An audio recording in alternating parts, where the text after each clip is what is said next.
작년 연봉 협상 기억하시나요? 아마 대부분의 분들이 3%에서 많게는 5% 정도 임금이 인상되셨을 겁니다. 분명 축하할 만한 일이죠. 그런데 이상하게도 통장에 찍히는 숫자는 분명히 늘었는데 왜 우리의 삶은 예전보다 더 팍팍하고 고달프게 느껴질까요? 그 이유는 데이터를 통해 명확하게 확인할 수 있습니다.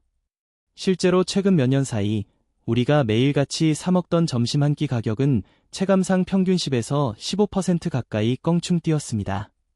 매일 이용하는 버스와 지하철 요금, 퇴근 후 마시는 소소한 위로의 커피 한 잔 가격까지 모두 마찬가지죠. 즉, 월급이 3% 오를 때 우리의 생활비는 그보다 훨씬 더 빠른 속도로 치솟고 있었던 겁니다. 이 상황은 마치 앞으로 열심히 걸어가고 있는데 발밑의 땅이 더 빠른 속도로 뒤로 움직이는 것과 같습니다. 아무리 발버둥 쳐도 제자리 걸음이거나 오히려 뒤처지는 듯한 불안감을 느끼게 되는 거죠. 이런 불안감에 우리는 자연스럽게 뉴스를 찾아 헤매게 됩니다. 어떤 전문가가 나와 이렇게 말합니다. 지금은 달러가 정말 좋습니다. 그 말에 혹해서 가진 돈을 부랴부랴 달러로 바꿉니다. 그런데 며칠 뒤 다른 뉴스에서는 전혀 다른 이야기를 합니다. 아닙니다. 지금 일본 증시가 역대급 호황입니다. 엔화로 갈아타야 합니다. 그럼 또 허둥지둥 엔화로 갈아타는 우를 범하게 됩니다. 결과는 어땠나요? 아마 대부분은 꼭대기에서 비싸게 사서 바닥에서 팔아버리는 쓰라린 경험만 남아있을 겁니다. 왜 항상 우리는 손해만 보는 걸까요? 하지만 여기 아주 이상한 사람들이 있습니다. 이들은 시장의 온갖 시끄러운 소음이나 단기적인 등락에는 전혀 귀를 기울이지 않는 것처럼 보입니다. 그저 묵묵히 조용히 자기 자리를 지키고 있을 뿐이죠. 그런데 놀랍게도 통계를 살펴보면 이 사람들의 자산은 수년 단위로 꾸준히 두세 배씩 불어나는 경우가 흔합니다. 도대체 무슨 일이 벌어지고 있는 걸까요? 매일같이 뉴스를 쫓으며 부지런히 사고 파는 우리는 왜 늘 제자리 걸음인데 저들은 어떻게 그저 가만히 앉아서 그런 마법 같은 결과를 만들어내는 걸까요? 그들과 우리 사이에는 우리가 아직 모르는 어떤 근본적인 차이가 숨어 있는 것은 아닐까요? 맞습니다. 그들과 우리의 근본적인 차이, 그 비밀은 결코 지능이나 남들보다 뛰어난 정보력에 있는 것이 아닙니다. 바로 투자를 바라보는 관점, 그 근본적인 패러다임 자체에 있습니다. 자, 여기 두 사람이 있다고 상상해 봅시다. 한 명은 사냥꾼이고 다른 한 명은 농부입니다. 먼저 사냥꾼을 볼까요? 그는 매일 아침 날카로운 눈으로 숲을 샅샅이 살핍니다. 그의 목표는 단 하나, 바로 오늘 당장 가장 크고 빠른 짐승을 잡는 것입니다. 그의 모든 신경은 동물의 발자국 소리, 나뭇가지의 미세한 흔들림 하나하나에 곤두서 있습니다. 저 멀리서 오늘 15% 급등한 바이오 주식이라는 사슴이 눈에 띕니다. 그는 전속력으로 뒤쫓습니다. 숨이 턱까지 차오르지만 이 기회를 놓칠 수 없습니다. 겨우 사슴꼬리를 잡을 뻔한 순간 이번엔 저쪽에서 차세대 AI 테마주라는 거대한 멧돼지가 나타납니다. 그는 방향을 황급히 틀어 다시 멧돼지를 쫓습니다. 하루 종일 숲을 헤매며 엄청난 에너지와 시간을 쏟아붓죠. 하지만 결과는 어떻습니까? 대부분의 날 그는 지친 몸으로 빈손으로 돌아옵니다. 운 좋게 작은 토끼 한 마리를 잡아도 그동안 쏟아부은 에너지를 생각하면 남는 게 없는 경우가 태반입니다. 이것이 바로 매일같이 뉴스를 보며 급등주를 쫓아다니는 우리의 모습과 정확히 일치합니다. 실제로 데이터를 보면 시장의 단기적인 등락을 예측해 수익을 내려는 대부분의 개인 투자자는 장기적으로 시장 평균 수익률조차 따라가지 못하는 경우가 허다합니다. 왜 그럴까요?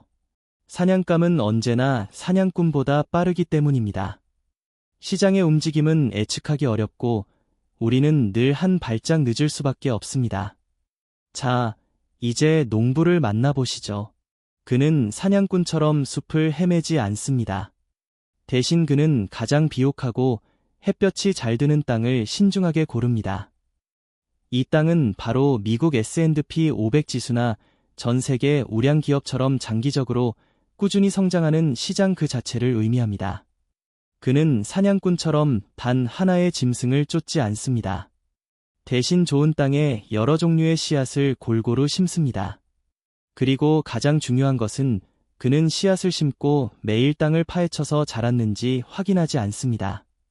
그저 묵묵히 물을 주고 잡초를 뽑아주며 시간이 모든 것을 해결해 줄 것이라고 굳게 믿습니다. 비가 오고 바람이 불고 때로는 지독한 가뭄이 찾아와도 그는 쉽게 동요하지 않습니다. 오히려 가뭄이 들면 땅이 싸졌다고 생각하며 더 많은 씨앗을 심는 현명함을 보입니다. 이것이 바로 사냥꾼과 농부의 결정적인 차이입니다. 사냥꾼이 시장 타이밍, 즉 언제 사고팔지를 정확히 맞추려고 애쓴다면 농부는 그저 시장에 머무는 시간 그 자체를 자신의 편으로 만듭니다. 2020년 3월 팬데믹으로 인해 전 세계 시장이 30% 넘게 폭락했을 때를 기억하시나요? 사냥꾼은 공포에 질려 남아있던 사냥감마저 모두 팔아치우고 숲을 떠났습니다. 하지만 농부는 어떻게 했을까요? 그는 묵묵히 밭을 갈고 오히려 평소보다 훨씬 더 많은 씨앗을 헐갑에 심었습니다. 그 결과 그 폭락장 이후 시장이 2배 가까이 강력하게 반등하는 동안 농부는 그 모든 과실을 고스란히 수확할 수 있었습니다. 결국 투자의 성패는 남들보다 더 똑똑하게 예측하는 사냥의 기술이 아니라 좋은 자산을 꾸준히 경작하는 농사의 철학에 달려 있었던 겁니다. 당신은 지난 몇 년간 사냥꾼으로 살아오셨나요? 아니면 묵묵히 인내하는 농부로 살아오셨나요? 그렇다면 이제 질문은 이것입니다. 우리 같은 평범한 직장인이 어떻게 이 거대한 글로벌 농장을 소유할 수 있을까요? 단돈 10만 원으로도 나만의 글로벌 농장을 가꾸는 것이 정말 가능할까요? 불가능해 보인다고요? 아닙니다. 충분히 가능합니다. 그 비밀은 바로 우리가 어떤 씨앗을 선택하느냐에 달려 있습니다. 농부가 비옥하고 좋은 땅을 골랐다면 그 다음은 무엇을 해야 할까요? 당연히 씨앗을 심어야겠죠. 이때 농부가 단 하나의 씨앗만 심는다면 그건 굉장히 위험한 도박이 됩니다. 그 씨앗 하나가 병에 걸리거나 그 해의 날씨와 맞지 않으면 1년 농사를 전부 망치게 되니까요. 현명한 농부는 여러 종류의 씨앗을 함께 심어 위험을 분산합니다. 투자 세계에서 여러 종류의 씨앗을 한 번에 담은 주머니가 바로 ETF, 상장 지수 펀드입니다. 어렵게 들리시나요? 전혀 그렇지 않습니다. 이건 그냥 씨앗 종합 선물 세트라고 생각하시면 됩니다.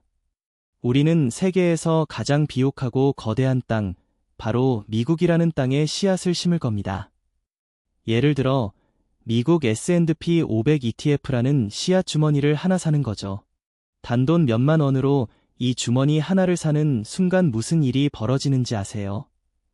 여러분은 그 즉시 애플의 주주가 되고 마이크로소프트의 주주가 되며 구글과 아마존의 주주가 되는 겁니다.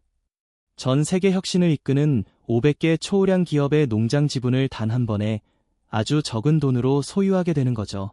내가 잠자는 동안에도 팀 쿡, 애플 CEO, 과 사티아 나델라, 마이크로소프트 CEO,가 나를 위해 열심히 일하게 만드는 시스템이 갖춰지는 것입니다.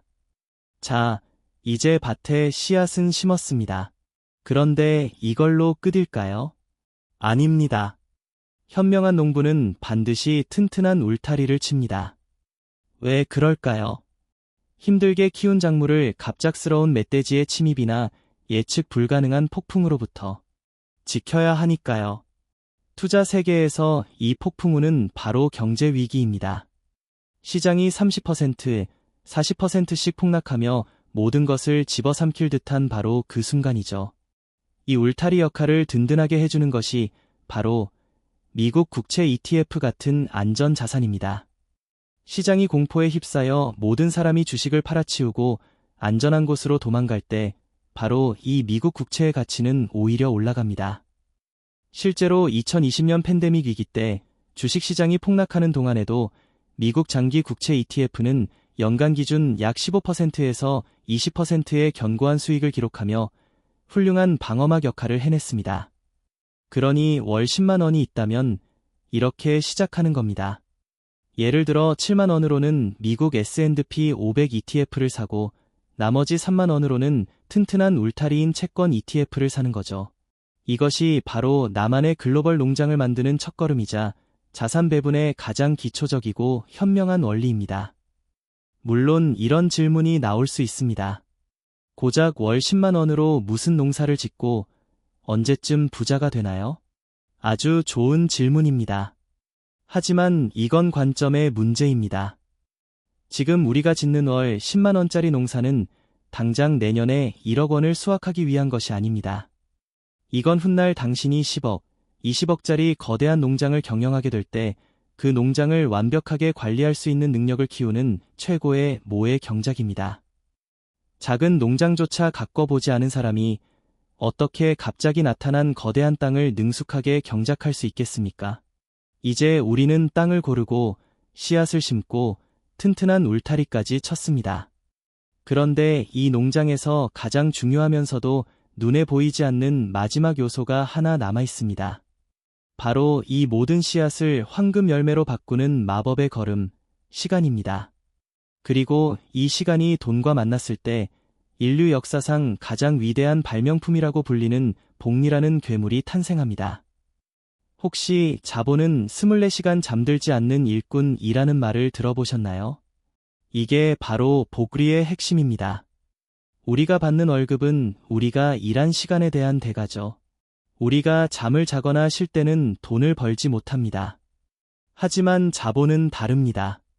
우리가 심어놓은 10만 원어치의 씨앗, 즉 주식과 채권은 우리가 잠든 밤에도 주말에 가족과 시간을 보낼 때도 쉬지 않고 스스로 일을 합니다. 이게 어떻게 작동하는지 구체적으로 보여드릴게요. 처음 100만 원을 투자해서 1년에 10%의 수익, 즉 10만 원을 벌었다고 해봅시다. 첫 해에는 원금 100만 원만 일을 했습니다. 하지만 다음 해에는 무슨 일이 벌어질까요?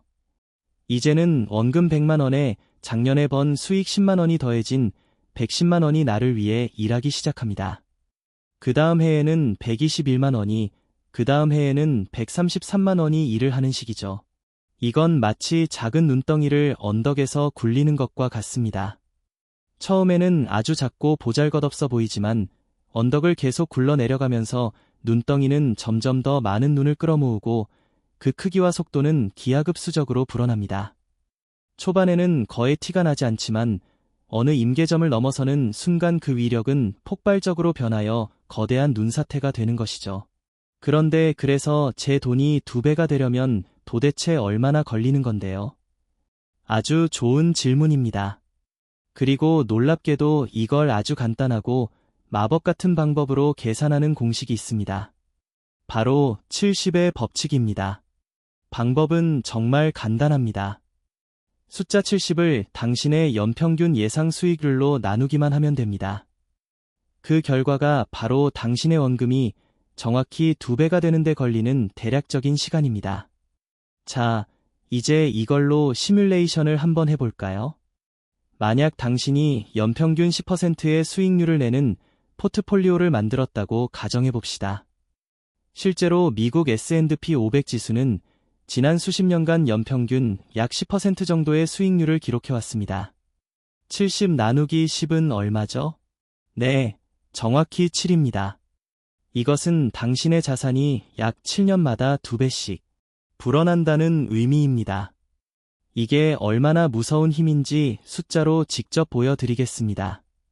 30살에 당신이 1억 원을 이 포트폴리오에 넣어 두었다고 상상해보세요.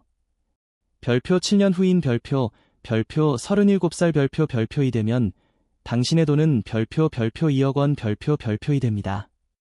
별표 다시 7년이 흐른 별표 44살 별표에는 별표 4억 원 별표 2이 되죠. 별표 여기서 멈추지 않습니다. 또 7년 뒤인 별표 51살 별표에는 별표 8억 원 별표 2이 됩니다. 별표 그리고 은퇴 시점인 별표 58살 별표에는 무려 별표 16억 원 별표 2이 되어 있을 겁니다. 놀랍지 않으신가요? 처음 1억 원을 모으는 데는 7년이라는 시간이 걸렸지만 마지막 8억 원을 불리는 데는 불과 7년밖에 걸리지 않았습니다.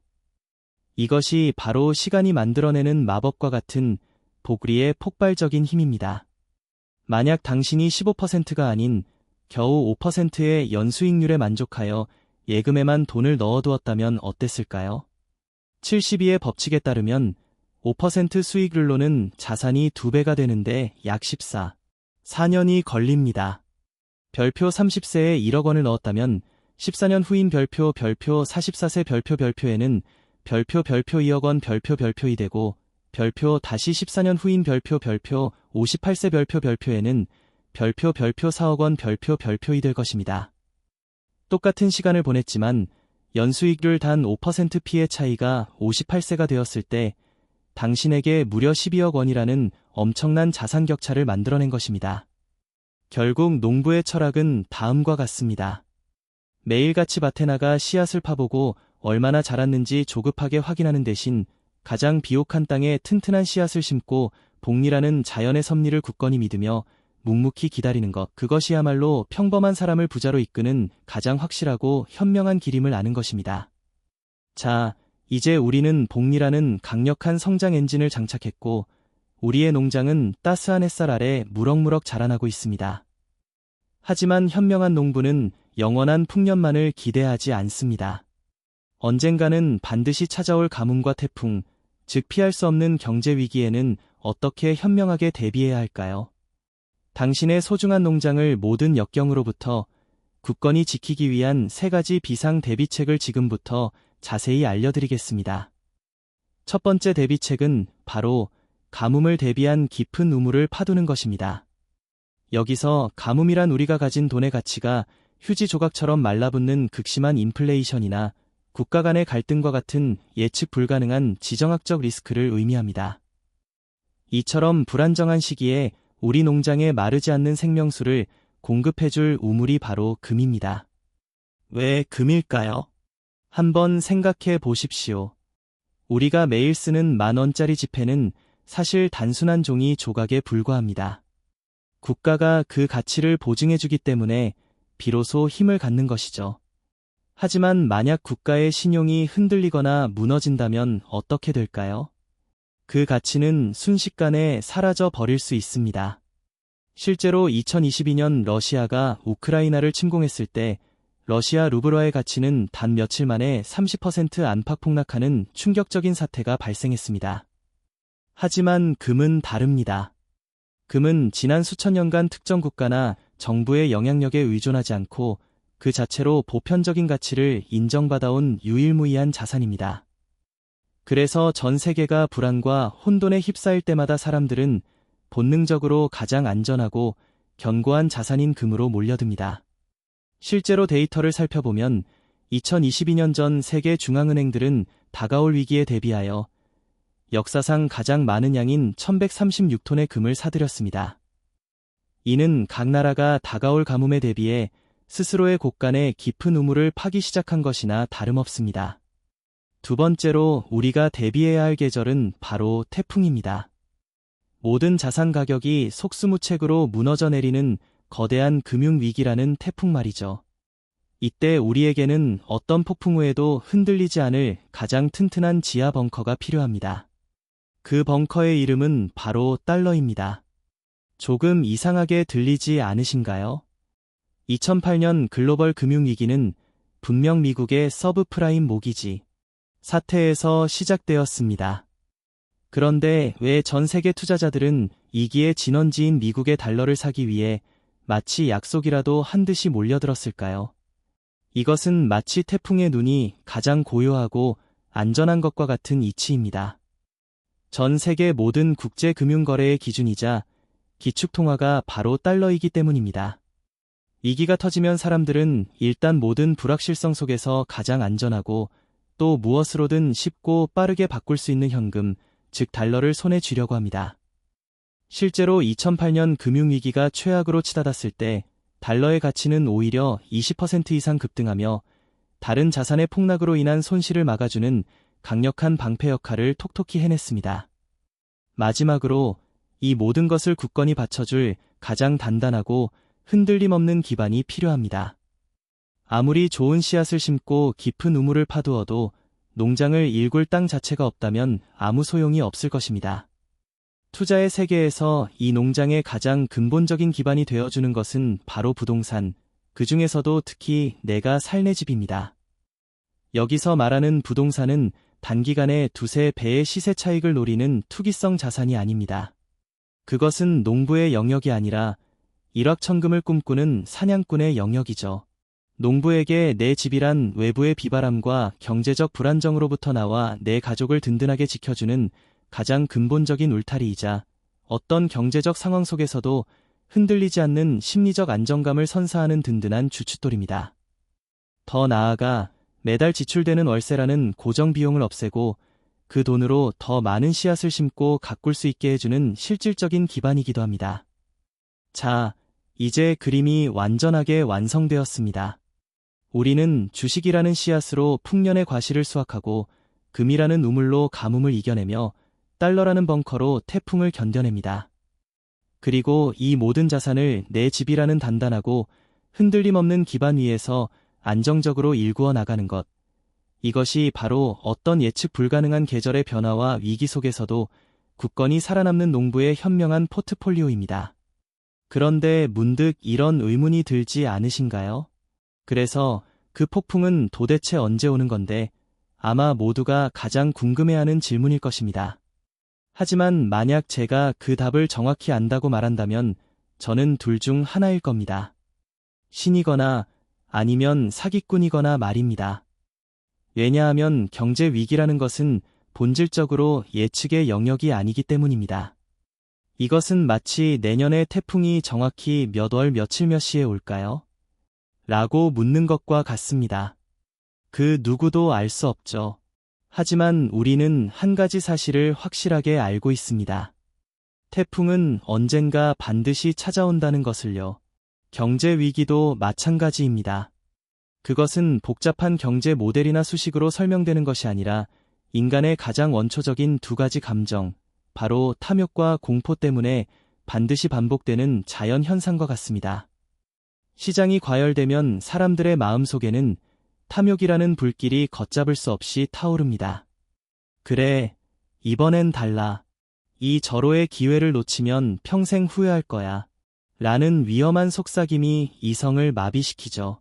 너도 나도 빚을 내서 무리하게 투자하고 자산 가격은 하늘 높은 줄 모르고 치솟습니다. 그러다 아주 작은 충격이나 예상치 못한 사건으로 거품이 터지는 순간 시장의 감정은 180도 뒤바뀝니다. 공포가 모든 것을 집어삼키는 것이죠. 사람들은 이성을 잃고 패닉에 빠져가진 모든 것을 던지기 시작합니다.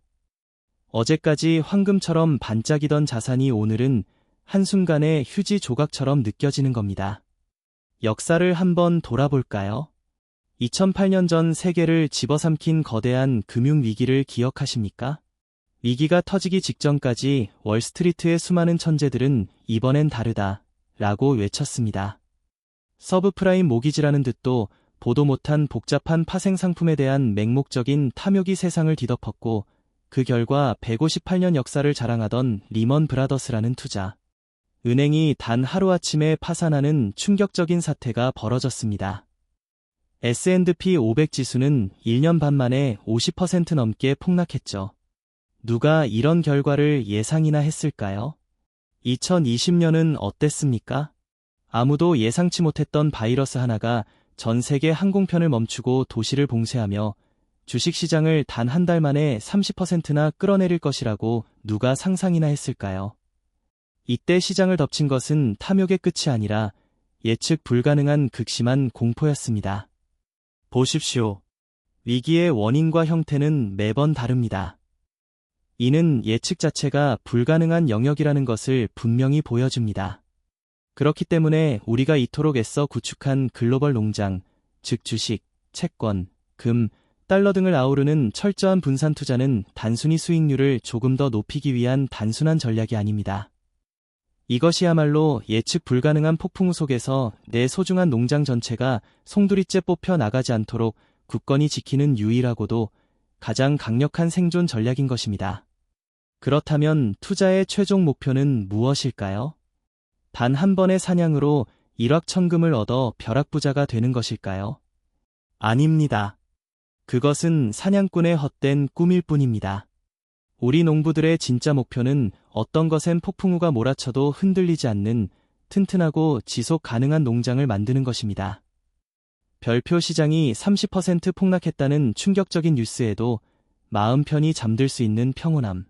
별표 내 자산이 시간의 흐름 속에서 꾸준히 그리고 견고하게 성장하고 있다는 굳건한 믿음을 갖는 것, 그것이 바로 투자를 통해 우리가 얻어야 할 궁극적인 가치이자 진정한 경제적 자유의 본질입니다.